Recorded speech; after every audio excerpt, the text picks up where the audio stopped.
Good evening, everyone. My message to parents on the eve of potential job action is that our government has remained reasonable at the negotiating table with the objective of keeping students in class. I'm calling on OSSTF this evening to cancel strike action tomorrow, to continue bargaining and to reach a deal that keeps kids in class. Notre gouvernement est résolu à ce que les enfants puissent continuer à aller en classe.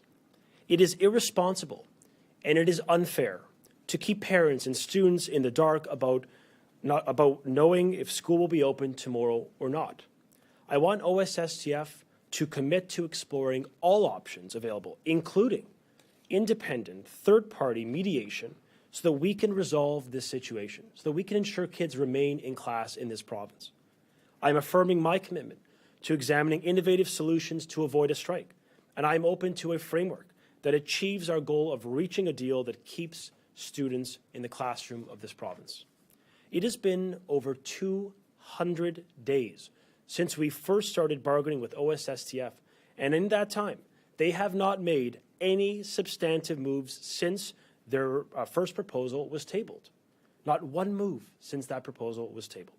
Now, even while the government has made enhanced efforts, there is no indication that OSSTF intends to make any moves, except to reaffirm their insistence on a $1.5 billion increase in pay and benefits. Now, the onus is on OSSTF to be reasonable, to stay at the table, and to cancel this needless escalation that is hurting children, parents, and families in this province. I'll take a few questions. Are we talking about talks having broken off? Can you be more clear here? Or are you walking away from this now? We remain at the table. Our negotiators are working through the mediator. As you know, I've called tonight on the OSSTF to invoke and to support a third-party mediator, the same type of mediator we use with the CUPE deal. In that deal, we used a third-party option, the talents of a third-party mediator that helped bring all the parties together, and we sought and we got a voluntary agreement that was good for parents that ultimately kept their kids in class. That's what I'm asking to do. Two things. In good faith, how is it possible? How is it possible for parents watching today that their children may be out of class tomorrow when you know and we know that there's a viable pathway to get a deal through an independent mediator, that at least they could help bridge the gap?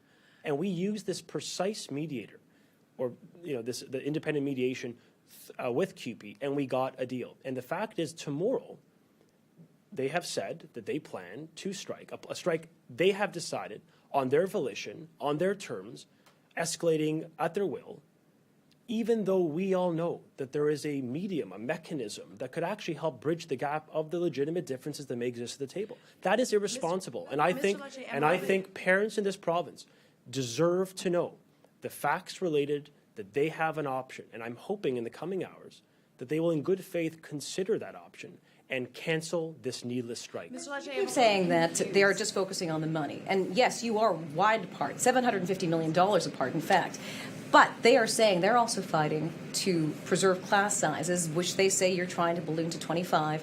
They also say that you are trying to force children to do e-learning, and they say you have never done any studies on this, that you're using our kids as guinea pigs, because not all children will necessarily do well in an online learning scenario. Yeah. So you keep focusing on the money. They say they're focusing on the kids in the classroom. So can you tell us, you obviously appear very, very wide apart here. Yeah, look, I think what it demonstrates is that we've made significant moves. I made an announcement, for example, last week or about a week and a half ago on online learning. That was dismissed from 4 to 2. When we made an announcement with respect to classroom size to go from 20 to 25, that was dismissed. And we have seen the continuity here, the consistency, to be quite frank, is that we've made some pretty serious moves. We're also maintaining the lowest classroom sizes in the nation for the earliest years of learning, where there's evidence that underpins the importance of that.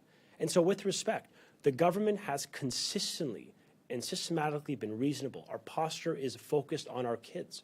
And with respect, framing that question to suggest that our focus is on numbers, You've been talking about money. That's all you ever talk about. In every interview I've heard, you talk about this $1.5 billion. You do not mention that they talk about the classroom sizes. You do not mention the e-learning. Yes, the rationale for me talking about that $1.5 billion request or insistence by the union is because, in my estimation, that is the fundamental wedge at the table.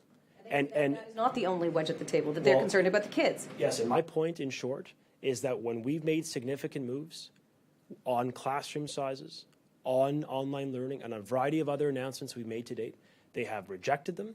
And more importantly, when they've had that we've started this process of sorry, I just want to finish the thought if I may. For over 200 days, we have been negotiating. Since the first day they tabled their proposal, they have not changed their proposal at all. How is it reasonable that for this entire process, for the entire process of negotiating, folks, they have not made a single substantive change in their position? And when we look at it, allow me to use a proof point of how it is so much about compensation for OSSTF. A month ago, as you will know, in this hotel, we got I think, important voluntary agreement for CUPE. These are education workers, folks who, custodial staff and EAs for kids with exceptionality. They work hard. We got a deal with them. This government got a good deal with labor, at 1%, by the way, which is the objective we seek. When we proposed and literally tabled last week an enhanced offer, or rather tabled an offer to OSSTF to their education workers, the exact same workers with the exact same job description in virtually the exact same schools and sometimes the same municipalities, they swiftly rejected it. To assert it isn't about compensation is preposterous. It often is when the context of these discussions. And the one commonality that I think is an experience that all political parties, New Democrat, Liberals, and Conservatives will face through this process is the omnipresent reality of escalation by unions. We had Premier Ray in the gallery yesterday, in the legislature. Premier Ford, Premier Wynne, Kathleen Wynne, the member, still sits in the legislature. 3 premiers in one chamber. What unites them? Not party, not values, not alignment on the issues of the day, but the fact that unions escalate irrespective of the government. And parents know this to be true.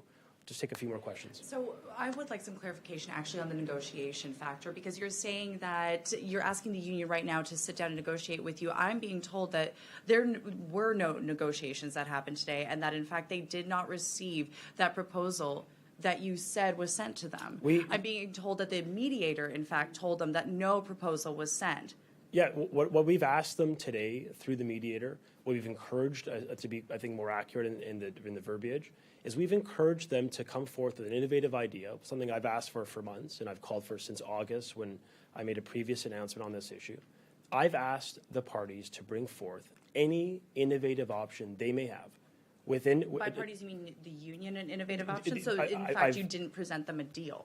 We offered them an opportunity, again, in the final hours of this discussion. I asked them through our mediator, in good faith, if you don't like the option we have proposed. Now, keep in mind, we have made various amendments to our plan. We have expanded our plan. We've improved our plan over several months.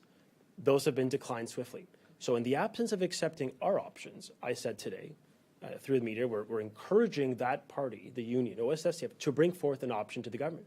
This is what is true in both scenarios. So first, they reject the expanded options of the government consistently through this process. No to each and every one of our major moves, from online moving to the announcement on online learning to classroom sizes.